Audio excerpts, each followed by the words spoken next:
राधे कृष्ण दोस्तों, कैसे हैं आप। आई होप आप अच्छे होंगे। और मैं हूं सोनल और आपका अपने यूट्यूब चैनल पर दिल से स्वागत करती हूं और आशा करती हूं कि लड्डू गोपाल का आशीर्वाद हमेशा आप सभी के ऊपर बना रहे। दोस्तों, जीवन एक संघर्ष है और उस संघर्ष को पार करना और बहुत ही समझदारी से पार करना बहुत ही ज़रूरी है। ज़िंदगी में हमें कई ऐसे पड़ावों से गुजरना होता है जिनमें हम खुद नहीं जानते कि हमारे सामने क्या समस्याएं हैं। मेरी आवाज़ थोड़ी खींच रही है, लेकिन दोस्तों आपको जो मैं बात बोलना चाहती हूँ, क्योंकि मैंने ऐसी चीज़ों को अनुभव किया है, इसलिए मैं आप लोगों को ज़रूर बोलूँगी। मैं अपने घर से सबसे छोटी थी, मेरी 2 बहनें बड़ी थी और मेरा जो छोटा भाई था वो हम 3 बहनों के बाद हुआ था। तो मैं सबसे छोटी थी और पापा की सबसे लाडली थी। तो पापा मम्मी का कभी भी मेरे ऊपर हमेशा यही रहता था कि वो हमेशा मुझे, जब मेरा भाई हुआ था उससे पहले वो हर जगह मुझे ही घुमाने ले जाते थे, मैं ही उनके संग जाती थी। लेकिन जब हम अपने मायके में रहते हैं ना, तो हमें इस बात का एहसास नहीं होता कि हमें किसी भी टेंशन से गुजरना होता है। चाहे हम बीमार हैं, चाहे कोई भी प्रॉब्लम अगर आती है, तो हमें अपने माँ बाप के होते हुए हमें कोई प्रॉब्लम इतनी बड़ी नहीं लगती। लेकिन जब शादी हो जाती है ना, तो असली ज़िंदगी हमारी वहीं से शुरू हो जाती है। हमें जो जो सामनाएं करनी पड़ती है ना मुश्किलों की, दोस्तों हमें मालूम नहीं होता है कि कैसी कैसी चीज़ें हमारे सामने आती हैं। मैंने अपने जीवन में इतना संघर्ष किया है, इतना संघर्ष किया है कि मैं खुद भी नहीं बता सकती। 13 साल की जो ज़िंदगी मैंने जी है, उससे मैंने किस तरह से जिया है या झेला है, ये सिर्फ मैं ही जानती हूँ। इतना समय जीने के बाद मैं अनुभव से ये कह सकती हूँ कि यदि आपके सामने इस तरह की परेशानी है कि कोई आपकी बात नहीं सुनना, या आपको कोई समझ नहीं रहा, या आपके मान सम्मान पे आ गई है कोई बात, तो दोस्तों वहाँ पर आपको एक एक्शन लेने की बहुत ज़्यादा ज़रूरत है। क्योंकि हम, क्या होता है कि हम लोग इतने सेंसिटिव हैं कि हम हर किसी को अच्छा मान लेते हैं, चाहे कोई हमारे साथ कुछ भी करके चला जाए। तो वहाँ पर हमें ऐसे धोखे खाने की ज़रूरत नहीं है। हम अगर किसी को मौके दे रहे हैं तो वो हमें धोखे ही देगा।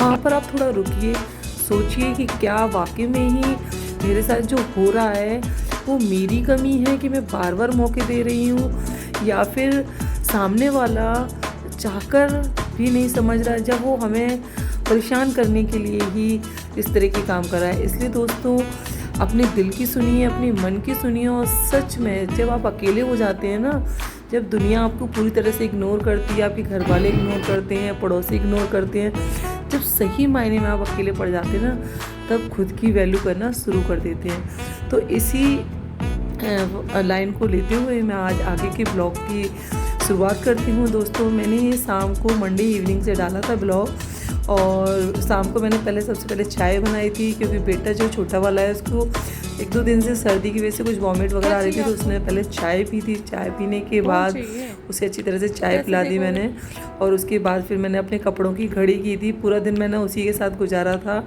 और ये मैं यहाँ पर है ना, सेकेंड डे मतलब ट्यूसडे का ब्लॉग है ये, सुबह का।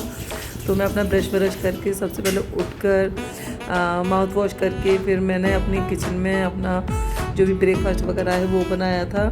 क्योंकि सुबह बड़ा वाला बेटा स्कूल जाता है, तो मैंने उसके लिए आलू बॉईल किए थे, मैंने उसके लिए सूखी सब्जी और पराठे बनाए थे, क्योंकि वो सुबह के टाइम लंच बॉक्स लेके जाता है, तो उसमें सूखी सब्जी मैं रखती हूँ। और फिर जैसे ही वो बेटा स्कूल चला गया, तो उसके बाद मैंने जितने भी बर्तन थे साथ ही साथ मांज दिए थे। पहले मैंने सिंक की सफाई की थी, क्योंकि पहले सरफ से साफ़ कर दो ना, तो जो भी चिकनाई वगैरह होती है वो सब आपकी अच्छे से धुल जाती है। और फिर उसके बाद बर्तन को एक बार पानी में से निकालने के बाद फिर उनको अच्छे से वॉश करते जाइए, तो बर्तन अच्छी तरीके से साफ़ हो जाते हैं। और जो पहले से डलिया में बर्तन रखे थे ना, वो बर्तन मैंने पहले पूरी तरह से सेट कर दिए थे, क्योंकि वो सूख गए थे।